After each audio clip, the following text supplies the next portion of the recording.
Crossover Thursday is presented by PrizePicks. Go to prizepicks.com/LockedOnNFL and use code all lowercase LockedOnNFL to win $50 instantly when you play $5. So we continue on our Crossover Thursday here, getting into what needs to happen in order for the Pittsburgh Steelers or the Denver Broncos to win Sunday's Week 2 matchup. What better way to get the analysis and the local experts on the biggest stories? Since the Steelers are the away team, they're traveling to Denver. We're going to start things off here with Chris Carter. Chris, when you look at this Steelers team, offensively, defensively, all the storylines that we have talked about, what are three things that the Steelers have to do, and how are they going to do it if they're going to leave Empower Field for the first win since 2009? That's the thing. They're going to have to do it their way. I think that the Steelers are in a position where they know their traditional way of playing football, the way they've done the last 3 years since Ben Roethlisberger's been out the league.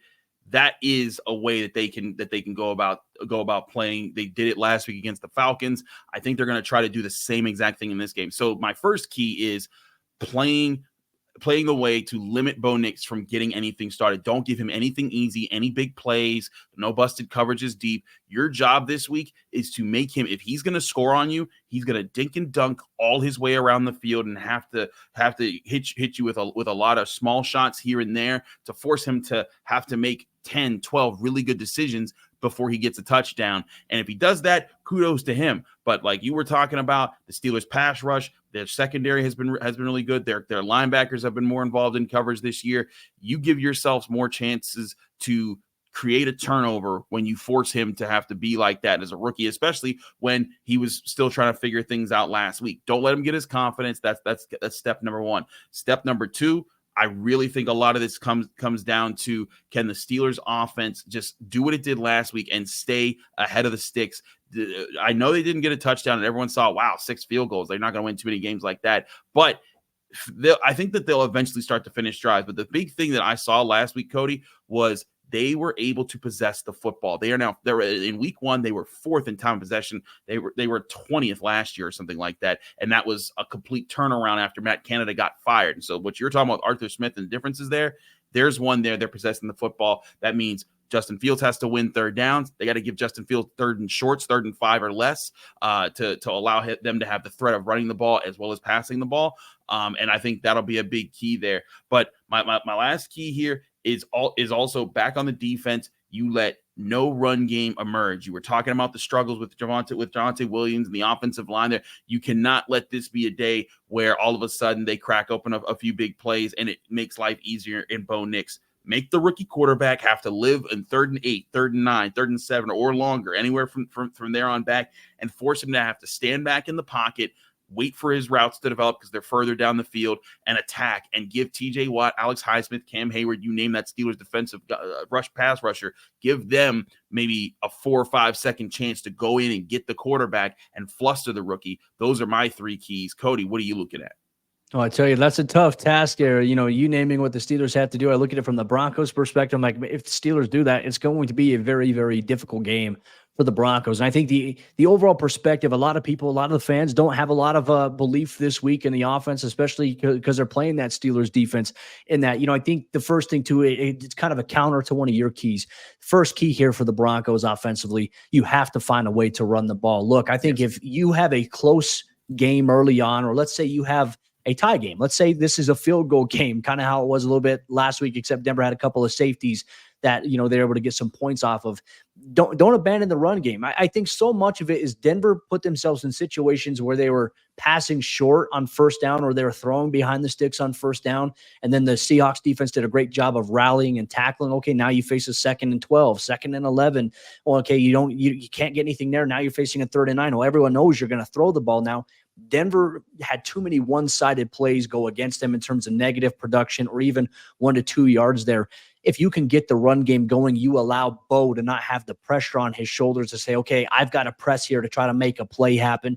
I think that's what he did a little bit too much in week 1. And ultimately it cost the Broncos, I think, a victory. And it cost Bo a good performance that he could have had against the Seahawks last week. And the Steelers defense, as Sean Payton has said all week long, he said, no disrespect to Seattle, this defense we're facing this week is a more experienced unit. These guys have been playing together, and they certainly have a scheme that's going to try to dictate the outcome of the game. So I'm very curious to see how Sean Payton counteracts. You can't do it without trying to get the run game going. We'll see if they stick to that, or we'll see if they abandon it early on. If Denver finds themselves down, 2 possessions, they will more than likely abandon the run game. So Denver can't find themselves in that situation. That'll be key number 1. Key number 2 here, limit the explosives given up. Now, while the Broncos lost this game to Seattle 26-20, there were really 2 plays that defined the outcome of it against Denver's defense. Now, in the third quarter, the Seahawks went a little bit up tempo. They gashed them in a no huddle approach, and then Kenneth Walker had a 23-yard touchdown. Okay, that's an explosive play you give up.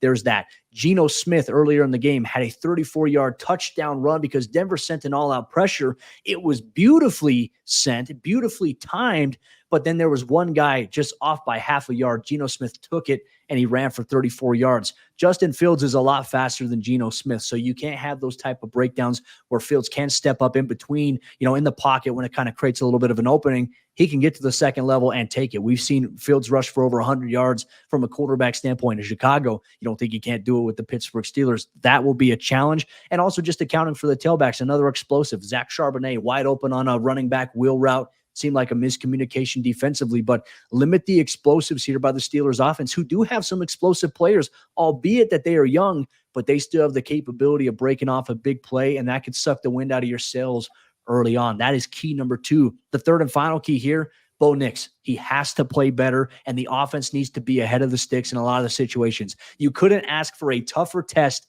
for Bo Nix than this Steelers defense, because how often is it that you're going to find yourself ahead of the sticks when you're facing that vaunted pass rush there? And look, not a lot of people, I think, talk about Alex Highsmith enough.